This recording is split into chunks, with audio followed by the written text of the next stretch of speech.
Hey guys, so it's time to do the speed comparison here between Sony Xperia XE Premium and the Galaxy S8. This one's going to be very tightly contested.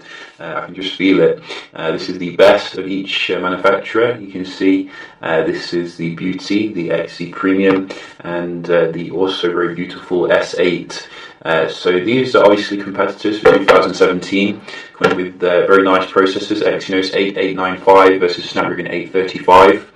And we're going to start them up at the same time. Let's go.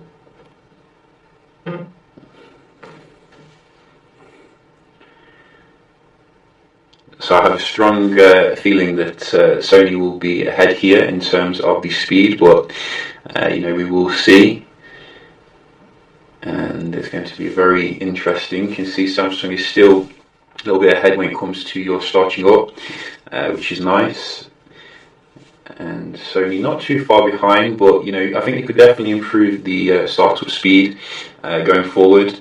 So the main thing though is obviously the day-to-day performance. So we're just going to close everything down on both of them. As you can see, we have updated all the apps, etc., and we can just see here how they do compare.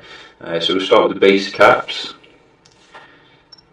and both come with 4 gigs of RAM as well. And so far it looks like 3-0 here to the Sony, if we're going to be honest. It looks remarkably fast on opening up stuff. You can certainly see a speed difference from the normal XCS.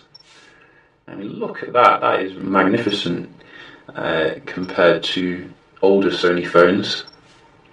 And the camera, wow.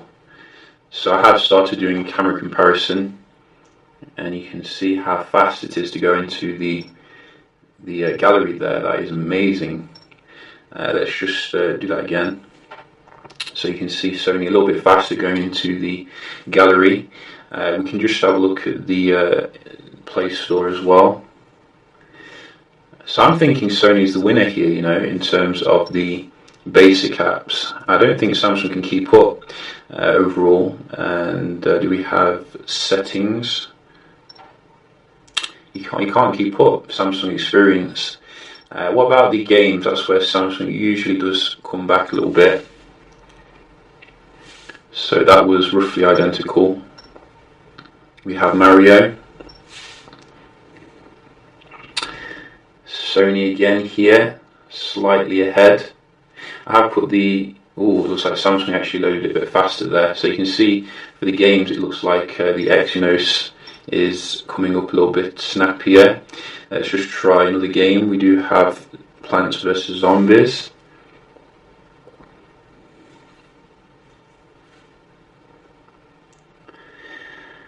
In this one you can see we do have loading at the bar. I have put the screen on the XE Premium on the vivid mode, so you can see how the colours will look. I don't think it's quite as vivid as what you get on the Samsung still, and they're both on the max brightness, but someone did say, you do get the 4K. Just pit the Samsung there in terms of the load, which is nice. And let's just try one more. What do we have? We have GTA. So yeah, as I was saying, I think the 4K kicks into motion when you're using the video or the games which support it, which probably not going to be many, to be honest, but nevertheless it's nice to have.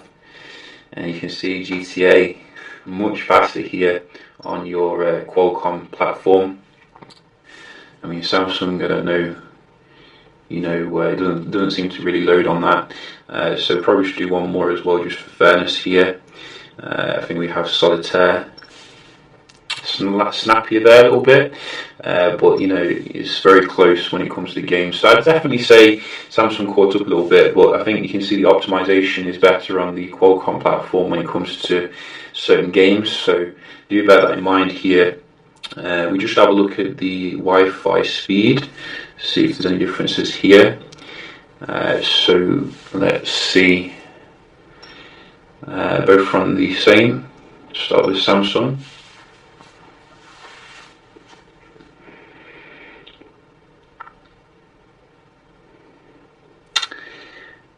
So respectable score here, but I have seen better on the S7 range. I don't know why it's gone down with the S8, but you know, it is what it is. And what can Sony bring to the table?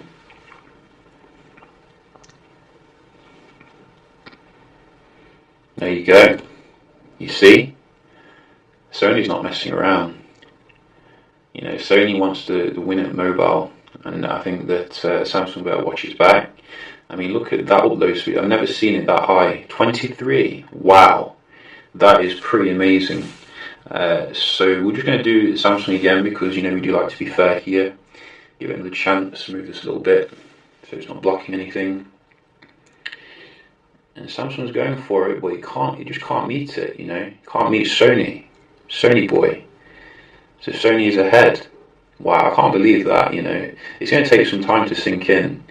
I think that's pretty amazing. Let's just move on to the web browsing. So let's see here. We do have Daily Mail.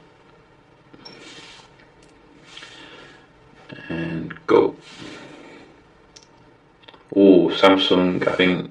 Oh, that was actually quite weird because it looked like Samsung, but then Sony loaded the thing a little bit faster.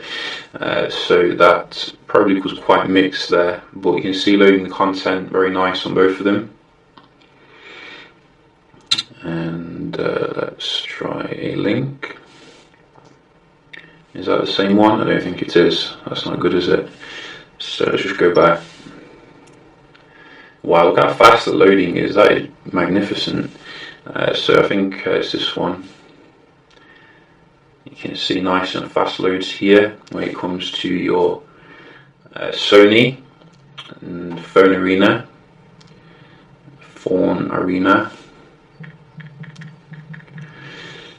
Let's go.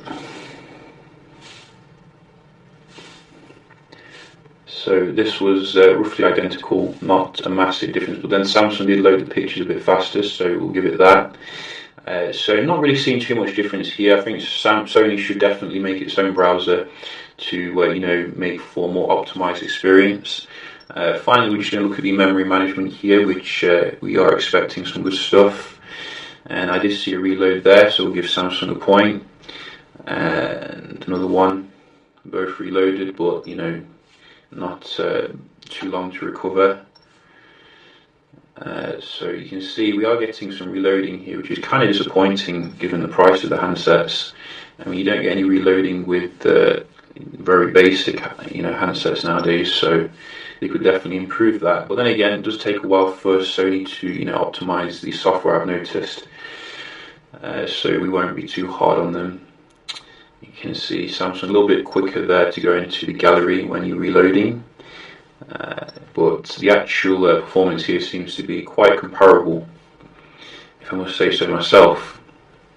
And I'd say that from what I've seen so far, the XE Premium is worth every penny here in terms of the, you know, the quality of the experience. It just seems to be so much faster than previous Sony handsets. You can see going into things nice and fast here. This is an advert, it looks like it. So that's not a reload, that's an advert.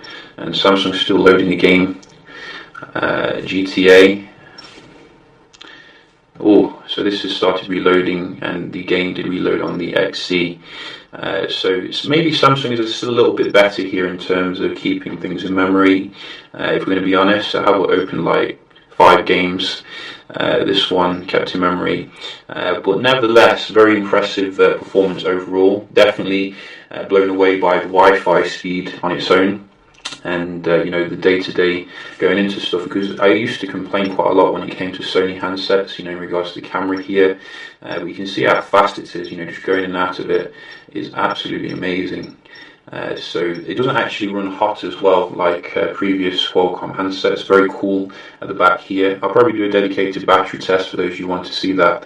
But for those of you, you know, looking to go to Sony, you can see getting an equivalent experience here, if not better, than Samsung when it comes to the, you know, speed, etc. I think they could improve the bezel ratio, obviously, for the next one, and probably go with OLED as well for the display, because while 4K is good, I don't think it can really meet the brightness level of the Samsung display, just being honest here, but nevertheless it's a good display overall.